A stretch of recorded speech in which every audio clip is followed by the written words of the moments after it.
我国防部再度发出警告，该打的时候绝不会手软。中国要解决的问题不少吗？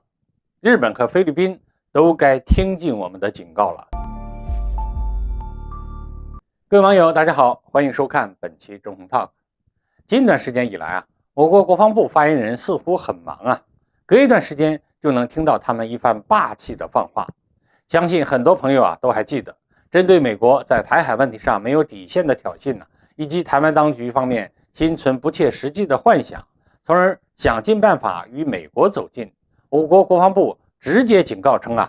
反独促统，台湾当归。分析看来国防部这番霸气放话是对美国方面以及台湾当局最为严厉的警告，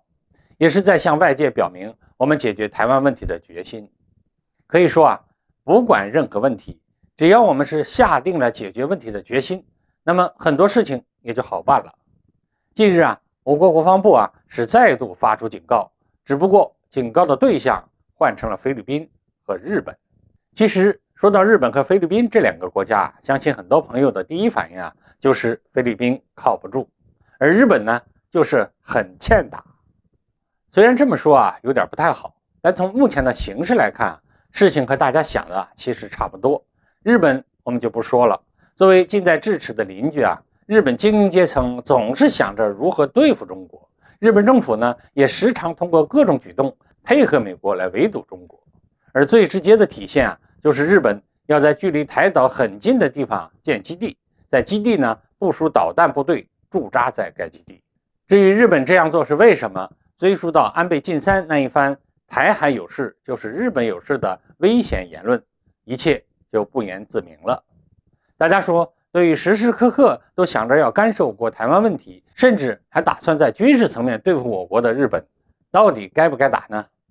然而日本很欠打就算了，现在是菲律宾也来了。菲律宾新任总统马克思就任后他对部分高层和军方的控制力不足，导致菲律宾的靠不住再一次充分显现出来了。首先我要强调一点，那就是在中美两个大国之间任何一个体量相对较小的国家选择左右摇摆其实很正常，我们能够理解。中国没有美国的那般不讲道理，不会非要别人做出选择站中国的队。可问题是，菲律宾可以在中美之间摇摆，但不能一边倒向美国。杜特尔特时期尽管美国也是威逼利诱两手抓，但好在杜特尔特很清醒，始终知道有一条底线不能逾越，不能彻底倒向美国。而新任总统马克思就显得没有那么有能力，没有那么清醒了。怎么说呢？还是得提到马克思答应了美国要在菲律宾新增军事基地一事。这件事情我们以前也和大家说过，关键不是马克思答应美国的要求，而是菲律宾给美国新开放的4个军事基地的地点非常敏感，其中有2处新增的基地距离我国台岛非常近。在我看来美国这是想要干嘛呢？马克思不会不知道，既然他知道了还选择答应了，那就多少真的有点靠不住了。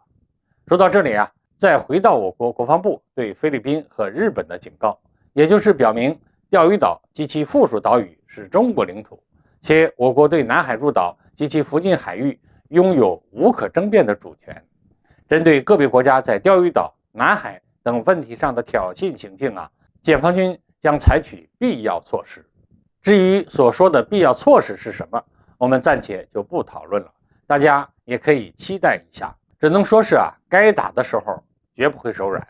我个人觉得听到我国国防部的这番警告可以知晓中国要解决的问题不少。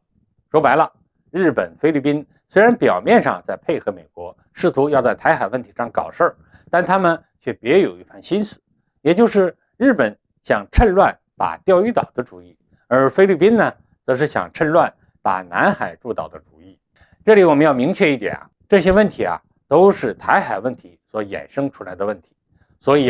台海问题才是关键。